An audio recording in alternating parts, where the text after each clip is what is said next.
اعوذ باللہ من الشیطان الرجیم بسم اللہ الرحمن الرحیم۔ یہاں وہ پہلا حصہ جو ہے نصف اول کا ثلث اول، یعنی نصف اول جو ہے سورہ مبارکہ کا، میں نے عرض کیا تھا کہ اس میں پہلی آیات 32 ہیں، جنرل ہیں، تمہیدی ہیں، دین کے بڑے جو گہرے اصول ہیں وہ ہیں، دعائیں تلقین کی گئی ہیں، محکمات اور متشابہات کا فرق واضح کیا گیا ہے۔ لیکن اب دوسرے حصے میں سارا خطاب جو ہے وہ براہ راست عیسائیوں سے ہے، اور انہیں بتانا یہ ہے کہ حضرت عیسیٰ کو جو تم نے معبود بنا لیا، یا تو تثلیث کی شکل دے دی ٹرینٹی، یا گاڈ انکارنیٹ بنا دیا۔ تثلیثیں بھی دو طرح کی رہی ہیں، اللہ بھی اور مریم بھی اور عیسیٰ بھی، اور دوسری تثلیث جو ہے جو اب دنیا میں عام ہے وہ ہے اللہ اور روح القدس اور حضرت عیسیٰ۔ تو یہ جو تثلیثیں تم نے ایجاد کر لی کہ کوئی بنیاد نہیں ہے، یہ تمہاری کج روی ہے، تم نے غلط شکل اختیار کی ہے۔ عیسیٰ علیہ السلام بہت برگزیدہ پیغمبر تھے، ہاں ان کی ولادت معجزانہ طریقے پر ہوئی ہے، لیکن اگر ان کی ولادت معجزانہ طریقے پر ہوئی ہے تو ان سے متصلاً قبل یحییٰ کی جو ولادت ہوئی ہے وہ بھی معجزانہ ہوئی ہے، وہ بھی کوئی کم معجزہ نہیں تھا۔ تو معجزے، اور پھر آدم کی جو ولادت ہوئی، یا آدم کو جو پیدا کیا اللہ نے، تو ظاہر بات ہے کہ وہ اپنی جگہ پر جہاں سے نسل انسانی کا آغاز ہوا، تو یہی بات اگر دلیل ہو جائے الوہیت کی تو یہ تو پھر آدم کو بھی الہ مانو اور یحییٰ کو بھی الہ مانو۔ تو ساری بحث اس پر ہو رہی ہے۔ ان اللہ اصطفیٰ آدم و نوحا وآل ابراہیم وآل عمران علی العالمین، یقیناً اللہ نے چن لیا آدم کو اور نوح کو اور آل ابراہیم کو اور آل عمران کو تمام جہان والوں پر، تمام جہانوں پر نہیں، تمام جہان والوں پر۔ حضرت آدم علیہ السلام کا بھی استفاء ہوا ہے۔ اس میں کچھ ان لوگوں کے لیے دلیل بنتی ہے جو سمجھتے ہیں کہ جو تخلیق آدم ہے اس میں پہلے کوئی سپیشیز وجود میں آئی تھی، اور اس سپیشیز، اس نوع کے ایک فرد کو اللہ نے چن کر اس میں پھر اپنی روح پھونکی ہے تو وہ آدم بن گئے۔ تو وہ بھی سلیکٹڈ تھے۔ استفاء کے معنی ہوتا ہے کسی میں سے چن لینا، بہرحال ایک عام معنی بھی ہو جاتے ہیں، پسند کر لینے کے معنی بھی ہو سکتے ہیں۔ ان اللہ اصطفیٰ آدم و نوحا، اور پھر نوح کو پسند کیا، آل ابراہیم، ابراہیم کے گھر کو، ان کے خاندان کو، وآل عمران۔ عمران جو ہے بنی اسرائیل کی تاریخ میں دو عظیم شخصیتوں کے نام ہیں، ایک تو حضرت موسیٰ کے والد کا نام بھی عمران تھا، اور ایک حضرت مریم کے والد کا نام بھی عمران تھا۔ حضرت عیسیٰ کے نانا عمران ہوئے اور حضرت موسیٰ کے والد عمران تھے۔ یہاں پہ غالباً حضرت موسیٰ کے والد مراد ہیں، لیکن چونکہ آگے سارا معاملہ حضرت مریم کا آ رہا ہے تو شاید عین ممکن ہے کہ یہاں پر اشارہ ان کے نانا کی طرف ہو۔ ذریۃ بعضھا من بعض، اور یہ سب جو ہے ایک دوسرے کی نسل سے ہیں، ایک دوسرے کی اولاد سے ہیں۔ نوح حضرت آدم کی اولاد سے ہیں، ابراہیم حضرت نوح کی اولاد سے ہیں، پھر ان کے پورا خاندان بنی اسماعیل، بنی اسرائیل، یہ ان کی اولاد میں سے ہیں۔ واللہ سمیع علیم، اللہ سمیع اور علیم ہے۔ اس قالت امرأۃ عمران رب انی نذرت لک ما فی بطنی محررا فتقبل منی۔ اب یہ جو عمران کی بیوی ہیں یعنی حضرت مریم کی والدہ، یہ بہت نیک عورت تھیں، بہت ہی متقی، نیک، زاہد۔ ان کو حمل ہوا تو انہوں نے پروردگار سے ایک منت مانی، نظر مانی، رب انی نذرت لک ما فی بطنی، جو میرے پیٹ میں جو بھی بچہ اے اللہ تو پیدا فرما رہا ہے میں تیری ہی نظر کرتی ہوں، یعنی دنیاوی کوئی ذمہ داریوں کا بوجھ اس پر نہیں ہم ڈالیں گے، اور ہیکل کی خدمت کے لیے، دین کی خدمت کے لیے، تورات کی خدمت کے لیے اس کو وقف کر دیں گے، ہم اپنا بھی کوئی بوجھ ان پر نہیں ڈالیں گے، اس توقع میں کہ اللہ بیٹا عطا کرے گا۔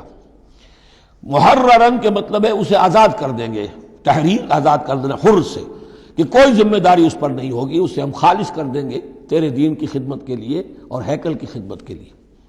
فتقبل منی، تو اے اللہ میری اس نظر کو تو قبول فرما لے، شرف قبول عطا فرما۔ انک انت السمیع العلیم، یقیناً تو سب کچھ سننے والا اور سب کچھ جاننے والا ہے۔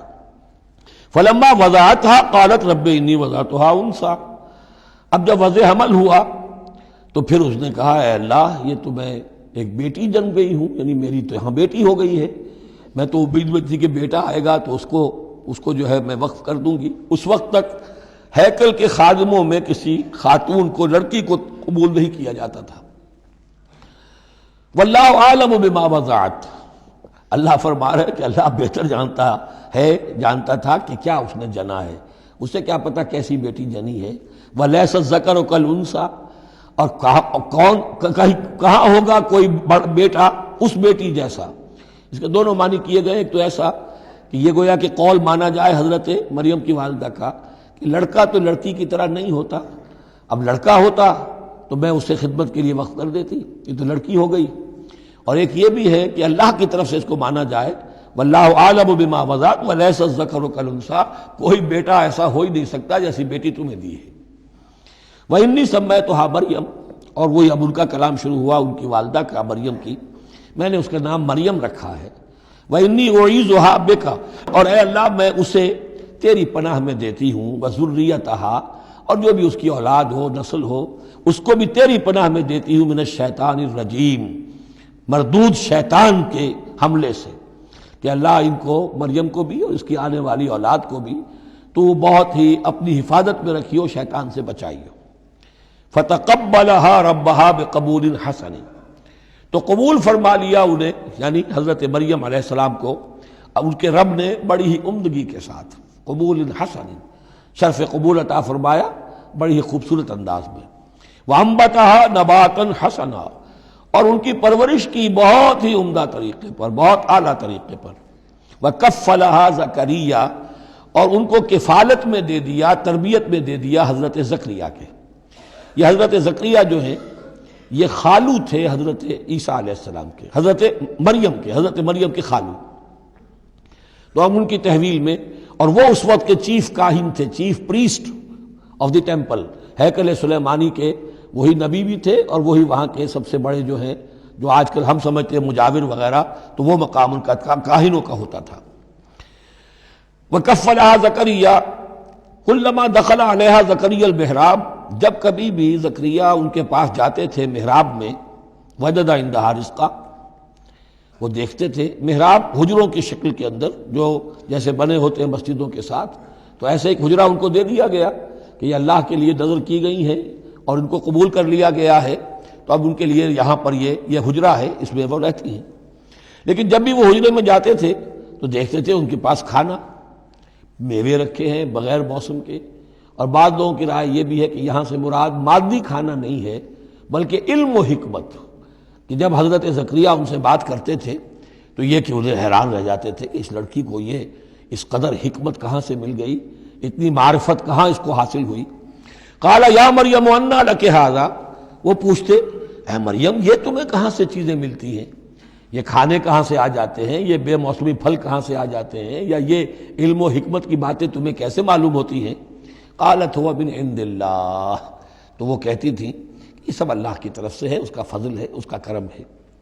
ان اللہ یرزق من یشاء بغیر حساب، یقیناً اللہ تعالیٰ جس کو چاہتا بغیر حساب عطا کرتا ہے. صدق اللہ العظیم.